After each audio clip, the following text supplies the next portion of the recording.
he was offered Wiesbaden, Germany. And I'm like, well, yeah, we're gonna take it because I've always dreamed of living in Europe, particularly Germany. I used to do Bavarian folk dancing, fun tidbit, when I was in my teens and early 20s.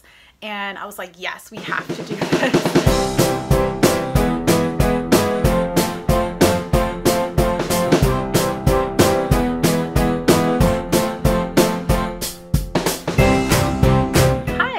Welcome back to Adventures on the Homefront.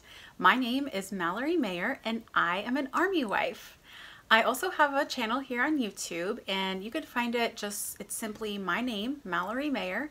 And on my channel I share about what life is like living in Germany overseas with the military and helping other military spouses in their own journeys overseas. So I post about twice a week on my channel and I have a variety of different videos there. I have how-to videos, so things like how to ship your car overseas, how to start a home-based business overseas, things like that. I have other videos that are more like an overview of living overseas, so talking about culture shock. That's actually my most popular video. Did not know that culture shock was going to be a thing moving to Germany. I talk about my favorite things about Germany, grocery shopping in Germany, just all the things about life in Germany. And then recently I've started to do vlogs on our trips that we're taking around Europe. And I have a couple up already of going to Barcelona, Spain, going to Salzburg, Austria, and I plan on doing more of those over the course of 2019. So there's kind of something there for everybody. Okay, so my military story started about 9 years ago, actually. 9 years ago in March. I met my now husband, Mark, in 2010, and we actually met online. I did not expect that. I was somebody that said, I never want to date anybody in the military, but you know, it seems like a lot of us have said that, and then what ends up happening, we meet and marry a service member. We carried on a long distance relationship for about 4 years, so during our dating and engagement period, and during that 4 years, Mark had 2 deployments to Afghanistan. They were kind of rough, especially the first one was really rough, and I felt like that introduced me really well and really fast to the military life. He left on my 25th birthday, and when he came back, I was introduced to what we call the invisible wounds of war, and that is PTSD, post-traumatic stress disorder, and TBI, or traumatic brain injury. And he sustained both of those things. He sustained at least a couple TBIs on that first deployment, and then he began exhibiting symptoms of PTSD after coming back.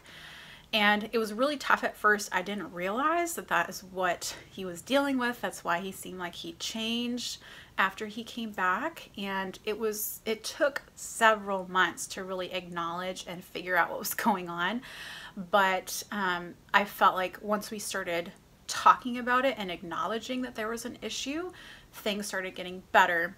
And now, you know, there's still vestiges of the PTSD. You know, it never goes away. You're never cured. You'll never forget what happened in combat. But it's so much better. You know, we don't have to avoid going to restaurants when they're crowded and things like that, you know.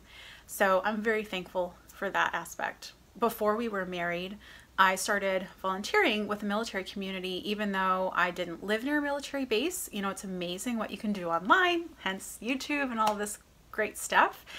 So I started giving to the military community before we were even married. So I volunteered with the Army Wife Network. I volunteered at the USO at the DFW airport. I'm from the Dallas area in Texas. I helped out with Wreaths Across America at the DFW Veterans Cemetery. So I really started doing little things for the military, and it was great. I'm so glad I did that. So then we got married in April of 2014, had a fabulous honeymoon. I was at Fort Hood with him for 2 weeks, and then we PCS'd to Fort Huachuca, Arizona. So it's like I got thrown into the whole PCSing and moving thing really quickly. We did a Diddy move, or a personally procured move, out to Arizona, and we never want to do that again. We didn't even have much furniture at that point, and it was still tough. So, and we were at Fort Huachuca for 7 months. So just, it was such a quick PCS, you know, not there for very long. And he was there to go to the Military Intelligence Captain's Career Course. So he changed from field artillery to military intelligence. And so we were just there for the school, but I still got involved in the community. I joined my first spouses club while I was there, the Fort Huachuca Community Spouses Club. And I was even asked to be on the board. I'm like, I'm a newbie spouse, like, if you think so. But it was really great. It was a really good experience. And then also during that time, while we were at Fort Huachuca, I came to the determination, or to the decision, to go back to school.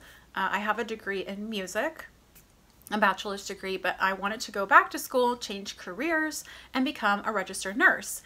Because during this, like the past 4 years of knowing Mark, I started getting more interested in health. I was having chronic health issues of my own, and I was really delving into that, and then seeing him suffer with a PTSD and TBI, that really fascinated me. So I finally came to the decision to become a nurse, and I started prerequisites at the community college there. So then in January of 2014 to 2015, we moved again. We had our second PCS together, and this time we had to do it kind of separately. So we didn't do a Diddy move. We had the Army move us. So the movers came in December of 2014, packed up most of our stuff, and then Mark left because he had to be at Fort Bragg, North Carolina by a certain date.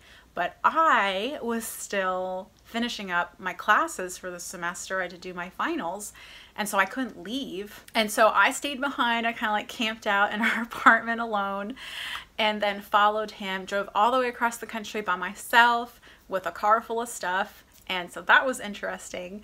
And in January of 2015, actually the day our household goods arrived, I started more prerequisites, and this time it was at Fayetteville State University, which is the Fayetteville arm of UNC in North Carolina.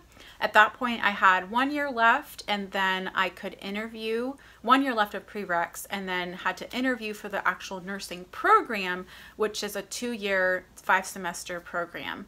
I did start the nursing program in January of 2016, trying to remember my dates. You know, nursing school was really my life. I didn't have a job. I was doing an essential oil business kind of on the side, but I wasn't devoting very much time because I couldn't. I was so busy, and, you know, trying to run our household. We adopted a German Shepherd named Zoe during that time, like the year before that, and, you know, taking care of her. And so I just had a lot going on. So, but I did still manage to do a little bit of volunteering for the community. I helped out with Wreaths Across America again. I started playing my violin at church on Sundays for our Catholic community on Fort Bragg. And, you know, just trying to do things here and there when I could. But nursing school was my job at that point. During this time, we had kind of a transition. I'm not going to go into the whole story, but basically my husband went into the Army Reserves, and it was not in the plan. It was very stressful, and, you know, I'm trying to do nursing school, and we're dealing with this life change, but somehow we got through it, and it really worked out for the greater good. And he ended up taking an activated reserves deployment to East Africa. So this was his 3rd deployment, and he left in January of 2017, in January 2017, which was my senior year of nursing school. So I'm like, okay, this is going to be interesting. He's going to be gone. But, you know, I stayed focused on nursing school, and then a little more than halfway through the year, he finds out that he's coming back onto active duty with the Army, and he was offered Wiesbaden, Germany. And I'm like, well, yeah, we're gonna take it, because I've always dreamed of living in Europe, particularly Germany. I used to do Bavarian folk dancing, fun tidbit, when I was in my teens and early 20s. And I was like, yes, we have to do this. So he took the assignment. His deployment was cut short, so that was nice. He came back to Fort Bragg for about 10 days, and then he left for Germany in September of 2017. I was in my final semester of nursing school. I graduated and I came to Germany in December of 2017. And of course, we also brought our dog Zoe with us. Couldn't leave her behind. So now we've been in Germany for over a year and it's been amazing. Like it's been such a wonderful experience. It's been a period of growth. I feel like I've learned a lot because there's the amazing part, which is traveling and getting to experience a new culture. The food is really great in Germany. Like the food quality is wonderful. But there's also been the side of, wow, this is hard.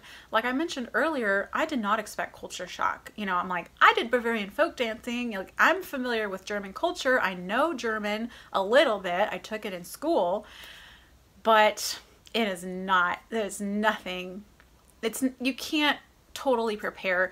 And I think the thing that really threw me off is that I didn't expect to have culture shock or to really have a rough time. I just expected to jump into it. Like that's me. Like I just jump headfirst into things.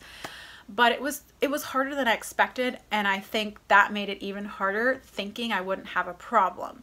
So part of my mission with my YouTube channel is to help other spouses realize like there's wonderful things, but realize like give yourself time to adjust, and it can take like up to a year or more. You know, everyone has their own timeline, and don't be surprised if you're homesick, if you're like this is hard, I don't like this. That's normal, totally normal. And I didn't realize that until I got there because nobody really told me or talked with me about that part. So I'm trying to bring people a well-rounded picture of what life is like overseas. So I talk about the good and the not so good, the hard stuff, because there's hard stuff in this military life. So my best advice to anybody that has overseas orders is to travel. Travel as much as you can. You will never regret traveling, but you will regret sitting at home and isolating yourself. So I have done both. I have traveled a lot and also isolated myself at times. So don't do what I did. Don't isolate yourself and just travel. It will be hard at first trying to figure out stuff, but once you get a hang of that, you'll get your own rhythm and you'll just be like, yep, I got it. Let's go on a trip. All right, so that is my military story, just kind of an overview, and I'm so grateful to Adventures on the Homefront for inviting me to be a guest this week. It's really an honor and I really appreciate it. Thanks for stopping by, and remember to give this video a thumbs up if you enjoyed it, and make sure to subscribe to Adventures on the Homefront. And after you do that, you can find my channel link in the description box and head over to my channel, check it out, and I would really love it if you would subscribe and become part of my YouTube family. So again, make sure to hit like on this video, and thank you guys so much for having me as a guest.